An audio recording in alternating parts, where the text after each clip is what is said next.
crazy to me.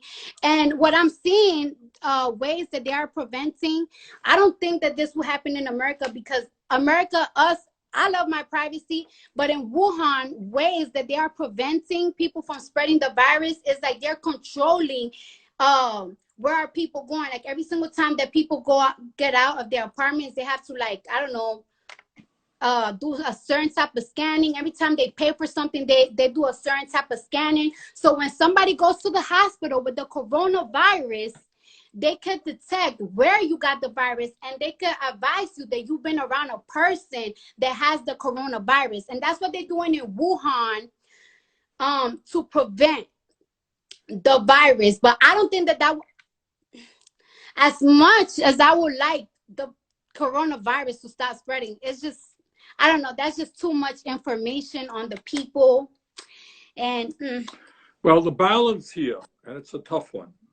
Yeah. We have to stop the spread of the disease. Yes. And, you know, if somebody is in a room with a whole lot of other people, a whole lot of people can get sick, and some of them can die, and that we have to stop. On the other hand, you have a legitimate concern. We don't want to be having all kinds of information and, you know, on everybody in America. That's a violation of civil liberties. So how you get that balance is what we're kind of working on. But the main thing right now is to stop the spread of the disease. The other thing is to make sure that if somebody is in the hospital, they get the care that they need, that the doctors and the nurses have the protective equipment that they need. You know, we're losing doctors and nurses who are becoming sick, sometimes dying because they don't have the kind of masks and other equipment they need to protect themselves. Right. And, you know, and it really makes me sad, because there are like some patients, like I know somebody that have somebody in the hospital right now with coronavirus, and it's like they are in a very bad state. And it makes me sad that they cannot have their family around them to nurture them, to hold their hands and say, like, everything is going to be all right. Like, not everybody trusts doctors, not everybody trusts hospitals. Like, you always want like somebody looking over. And it's really sad that some people, like, their last moments, they cannot even spend it with their families, which is something that is really sad. It's really heartbreaking. Hi, husband. Oh, that's my husband. He's so burning, my husband. Sorry. And that's the type of things that, you know, it makes me sad. But right now, even though we are going through this coronavirus crisis, you know, people are still running. And I heard that you are endorsing now Joe Biden. And, you know, we're really now in the matrix. It's either Joe Biden or Trump.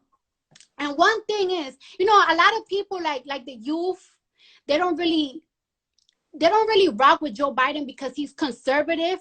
But the thing is that, like, you know, I think Obama, right? I think Obama did like a smart move where he picked Joe Biden as his vice president, because that's how he got the conservative vote. And just because there's so many people that are liberal like me and are a little bit more open with things, a lot of these states are not. So I think that that's why, you know, Obama had Biden as vice president, and now he's endorsing him, and we're very excited to see that. I'm very excited, and I'm excited too that you're endorsing Joe Biden. And I will want you to tell my platform, why are you endorsing him? Like, why should we vote for him? Well, and a couple how of can reasons, we spread for us to vote for Joe Biden? Okay. First point is that when I announced that I was running for president, and there were like 18 people running, you know, what I said is, if I don't win, and I tried hard to win, I will endorse the Democrat who wins, because Donald Trump is, to my mind, the most dangerous president in the modern history of America. This is a guy who lies all the time. He doesn't believe in science. He downplayed this whole coronavirus, which has led to the deaths of many thousands of people unnecessarily. He doesn't believe in the Constitution. He thinks he's above the law. So this is a bad news guy that has got to be defeated. And I will do everything that I can to defeat him. What I am also trying to do right now, Cardi, is to work with Joe to see that he becomes a more progressive candidate. Right? In other words, What I want to see him stand for, which he will, is to raise the minimum wage to at least $15 an hour, to make sure that all of our young people have the opportunity to go to college regardless of their income. All right. To cancel student debt for a lot of people. I would go further in all of these areas than he goes, but he is moving in the right direction. He's moving in the right direction on immigration reform. I think you will be pleased to hear what he has to say. I know that criminal justice and the number of people who are in jail today, often African American or Latino, disproportionately, is an issue of concern to you. I think you'll be hearing him making some pretty strong statements about the need for criminal justice reform to make sure that we're not throwing young people into jail, but getting them the education and the jobs that they need. Yeah. And even like right now, people that are in jail, they are not being protected as good as they should with this coronavirus. And one thing that baffles my mental, right, about number 45 is that when this coronavirus news was hitting and everything, he just kept blaming that this was a move of the Democrats to make him look bad, that everything that the Democrats do is bad propaganda to make him look bad. But the thing is that, honey, you don't need the Democrats to make you look bad. You make your own self look bad. There were so many chances that he had when interviewers asked him questions that he could have answered with the right answer that would make people be like, okay, he actually cares. And instead of him giving a right answer, he just shuts them off or just degrades them. And it's like, you don't need no Democrat to make you look bad. Sir, you make your own self look bad. You well, Cardi, he's doing that. Views on Twitter he's doing that right now. Responsibility. We are in this point because of him. He could have been avoided this in January. A lot of people, I have a lot of love for the Chinese people, but a lot of people, when coronavirus was becoming trendy in America, it was like around early January, and a lot of people felt like it would have been racist or prejudice to close the borders from China to America. And I just feel like, how come it wasn't prejudice when they put capitalism, money, trading, goods before our health? And that's my problem. That's my issue. And instead of apologizing and giving us better, I don't know, better things than $1,600 stimulus check at one time, I feel like we deserve better because they messed up. Apologize for messing up and do better for us, for the people. Not just. Well, that's one of the things about this guy is he doesn't apologize and he lies all of the time and he blames other people. Yes. So right now, because he downplayed the disease, he did not listen to the scientists. He did not use the Defense Production Act to tell private companies that instead of producing underwear right now or socks, they got to produce masks and we got to start producing ventilators and all that stuff. He didn't do any of that. So he blames other people. Right now, he's blaming the World Health Organization, which is an enormously important international organization that is trying to bring scientists and doctors together to work on a vaccine, to figure out the best way forward to treat this disease. He's now threatening to cut funding for them.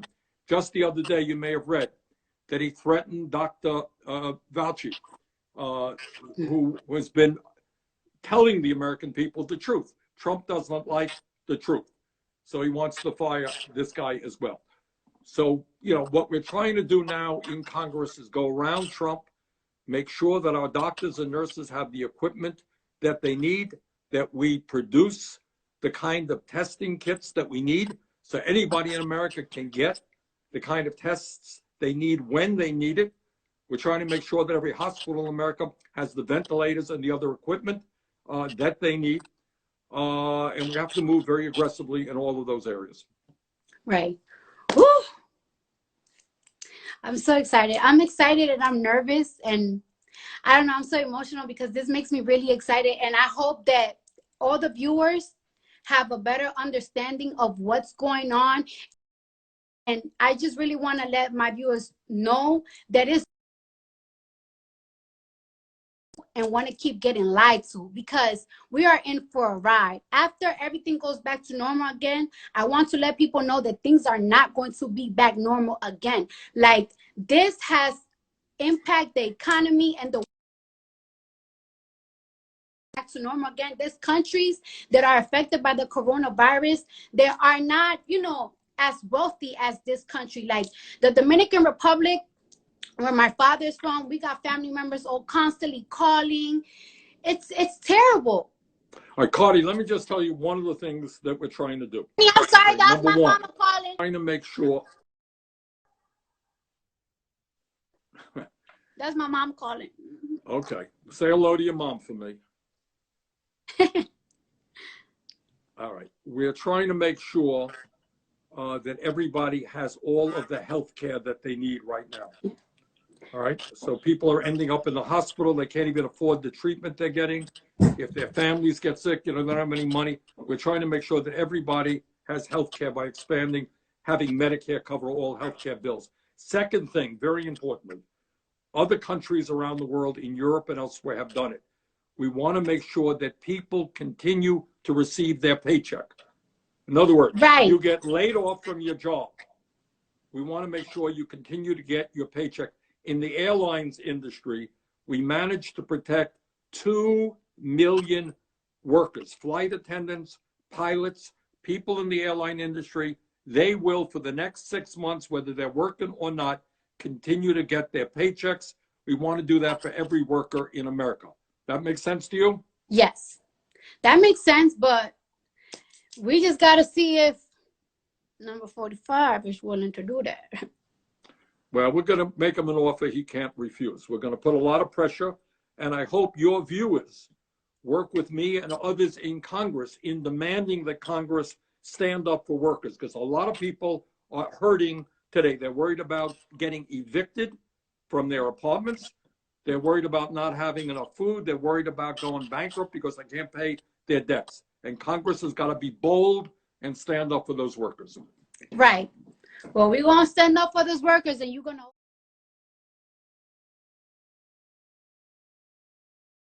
mouth Joe Biden for 2020. Okay. All right. Thank you, Cardi. You keep up the great work. Thank Talk you. to you soon. Thank you. Okay. Bye-bye. Bye-bye.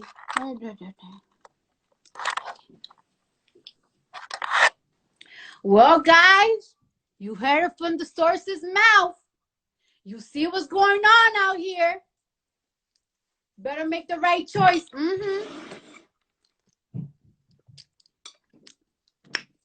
a little sour. It's a little sour. Take this off. I want to recover for Uncle Bernie. How baby girl used to say it, Uncle Bernie. Heard it from the source's mouth.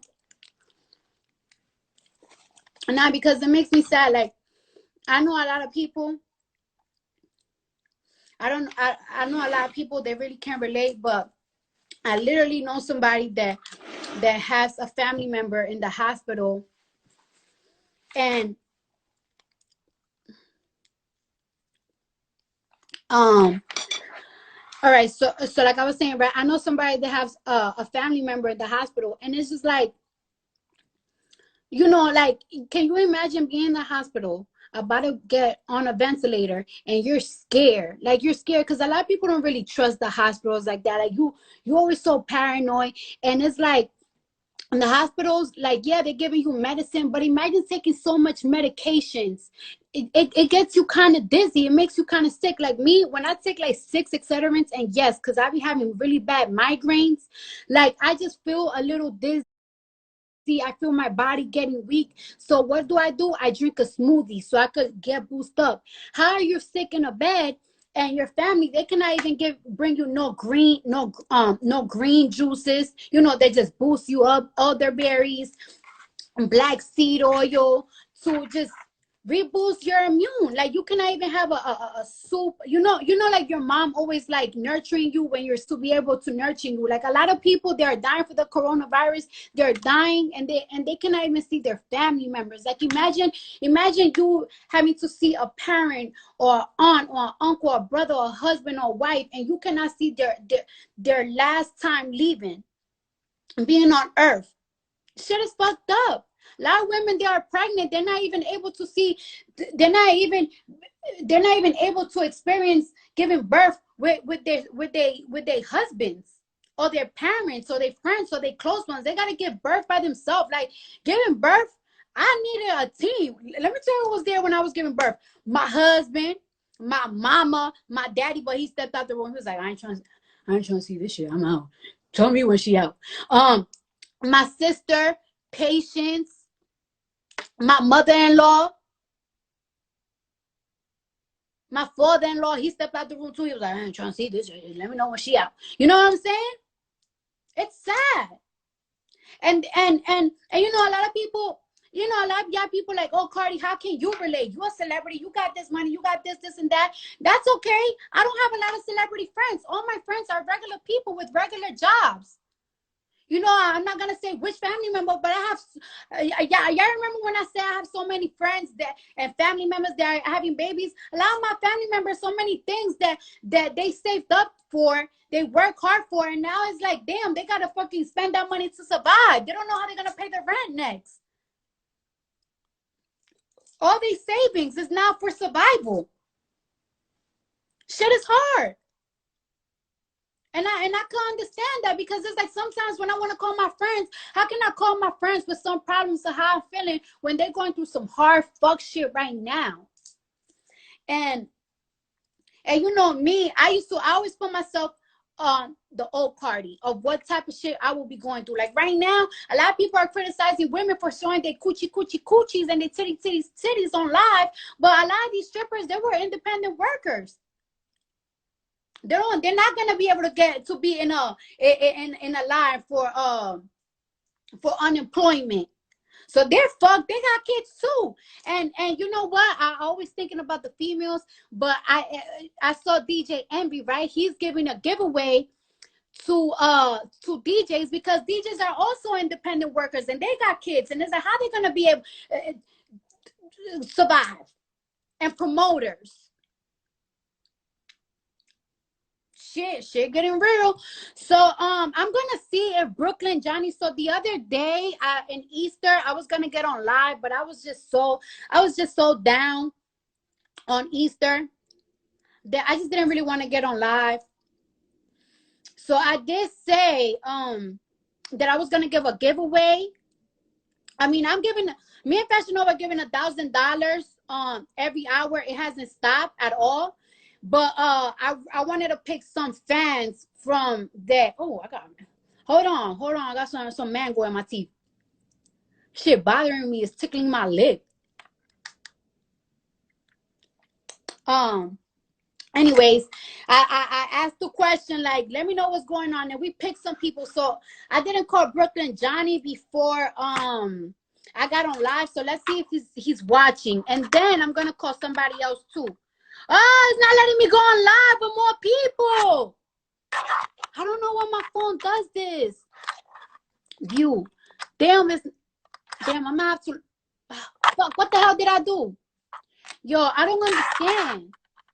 Tory Lanez get on live with 1 million people. Why can't I get on live? Well, I might have to log out again. Maybe we could go. I could call Brooklyn Johnny so we could give out that giveaway. And then on top of that, I don't know if y'all know this, but I was gonna get on live. Well, when I sign off, I'm gonna get on live with Jason Lee, because Jason Lee have somebody that is a fan of Hollywood Unlocked and everything.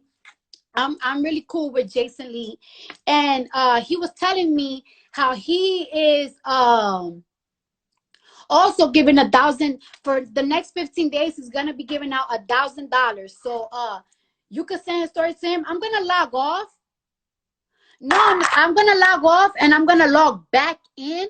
Oh, it's come back. It's back. We're back. Wait, hold on.